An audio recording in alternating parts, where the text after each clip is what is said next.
Chapter 15. 2 Disappearances. "Togo's found something!" Bess exclaimed, following George, who was parting the bushes that separated them from the dog. George uttered a startled exclamation as she came upon Nancy stretched out on the ground only a few feet away. Togo was licking his mistress's face, as if begging her to regain consciousness. Just as Hannah Gruen reached the spot, Nancy stirred and sat up. Seeing her dog, she reached over in a dazed sort of way to pat him. "Hello, Togo," she mumbled. How did you get here? Where am I?" Then, seeing her friends, she smiled wanly. Observing that she had no serious injuries, they pressed her for an explanation. "I don't know what happened," Nancy admitted. On the ground near the spot where the cabin road crossed another dirt road, she had found the familiar 3-branch insignia. This time, a tiny arrow had been added. Without stopping to summon George, Nancy had hurried along the trail until she came upon another arrow. A series of arrows had led her deeper into the woods. Finally, she had come to a walnut tree nearly as large as the famous Humphrey walnut. The tree had a hollow space in its trunk. It contained no message, however. She had been about to turn back when a piece of paper on the ground had caught her eye. Examination had revealed that it was a half-sheet torn from a catalog. "It matched that scrap of paper I found in the clearing near the Humphrey walnut," Nancy said. Obviously, the sheet had been ripped from the catalog of a supply house for magicians' equipment. One advertisement offered spirit smoke for sale. While Nancy had been reading, she had heard footsteps and looked up. Through the woods, some distance up the path, she had seen a young woman approaching. Hastily, Nancy stepped back, intending to hide behind the walnut tree.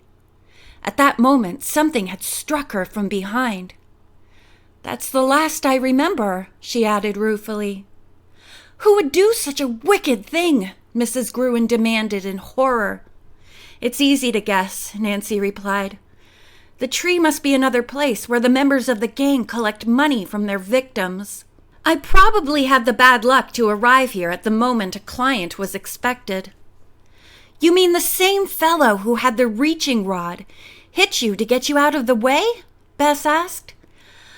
"Oh," she added nervously, "he may still be around." "I doubt it," Nancy said. "He probably took the money that girl left and ran."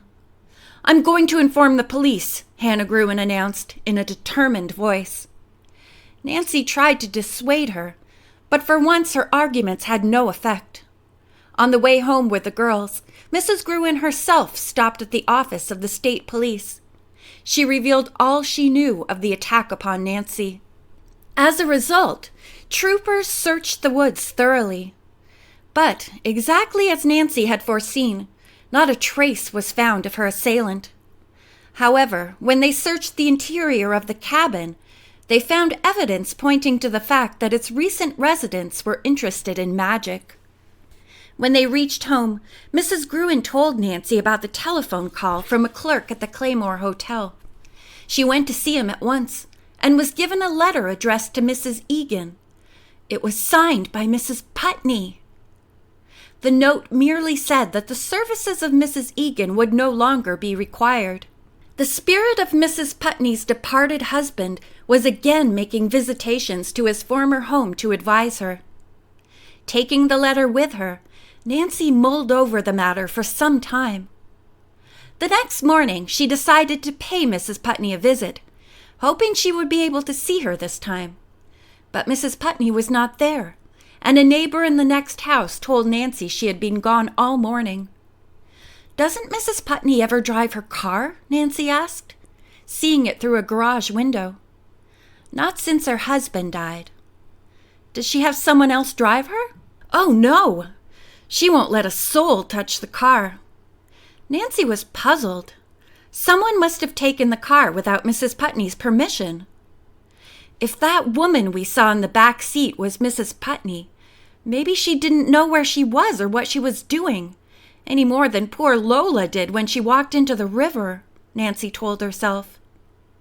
Nancy thanked the woman and withdrew. She hurried back to the garage to look for evidence that the car had been used recently. Fortunately, the door was not locked. She examined the car carefully. It was covered with a film of dust, and the rear axle was mounted on jacks.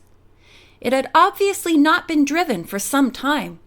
Something else struck Nancy as peculiar. The license plate bore a number that was different from the one registered as Mrs. Putney's. Hers must have been stolen, and someone else's plate put on her car, the young detective thought excitedly.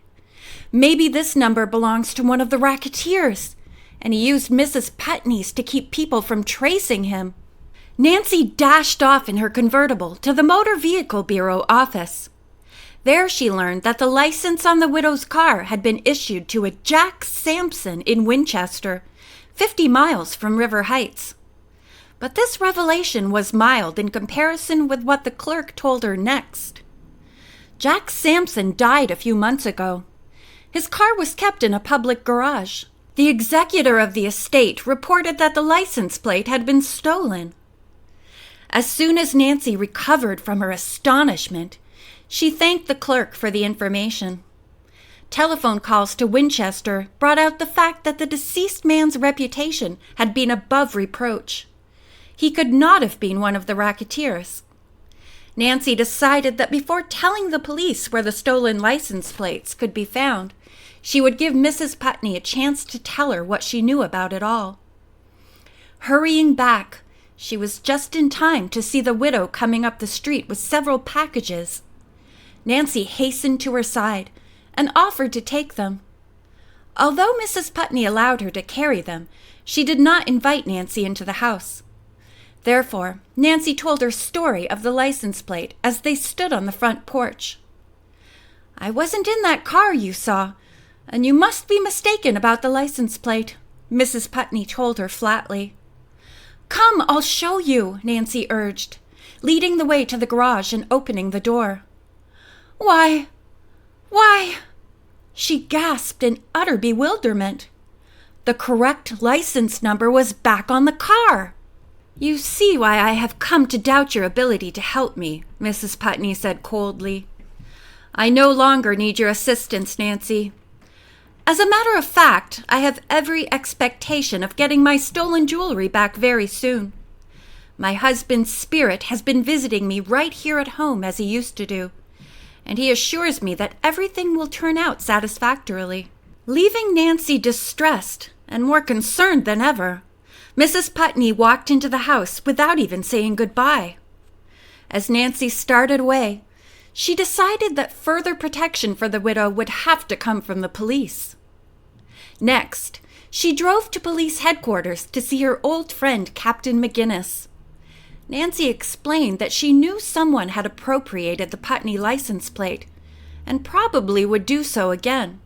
"Mrs. Putney has told me some things that make me think someone prowls around there late at night or early in the morning," Nancy told him. "I'm afraid she may be in danger." Nancy kept to herself the idea that a member of the ring of fake mediums might be playing the role of Mr. Putney's spirit. She had noticed that 2 windows of Mrs. Putney's bedroom opened onto the roof of a porch. It would be very easy for an agile man to climb up there and perform as the late Mr. Putney. The officer agreed to keep men on duty to watch the house night and day. Nancy was so hopeful of rapid developments now that every time the telephone rang, she was sure it was word that the police had caught one or more of the gang. But when she had received no word for a whole day, she went to see Captain McGinnis. He told her that plainclothesmen had kept faithful watch of the Putney home, but reported that no one had been found trying to break in. In fact, Captain McGinnis said he was thinking of taking the detectives off the case because the house was now unoccupied. "You mean Mrs. Putney has gone away?" Nancy asked incredulously. "Yes, just this morning," the officer replied. "Bag and baggage. Probably gone on a vacation." Nancy was amazed to hear this, and also chagrined. She had not expected such a turn of events. "I'm certain Mrs. Putney isn't on vacation," Nancy told herself grimly. "It's more likely that she received a spirit message advising her to leave." Recalling the widow's mention of getting back the stolen jewelry, Nancy surmised that Mrs. Putney might have gone off on some ill-advised errand to recover it. Thoroughly discouraged, Nancy had yet another disappointment to face. Scarcely had she reached home when an urgent telephone call came from Mrs. White.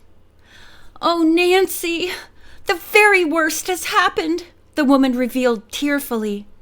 "Lola's gone." "Gone? Where, Mrs. White?" "I don't know," Lola's mother wailed.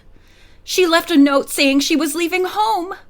Oh, Nancy, you must help me find her." End of chapter 15.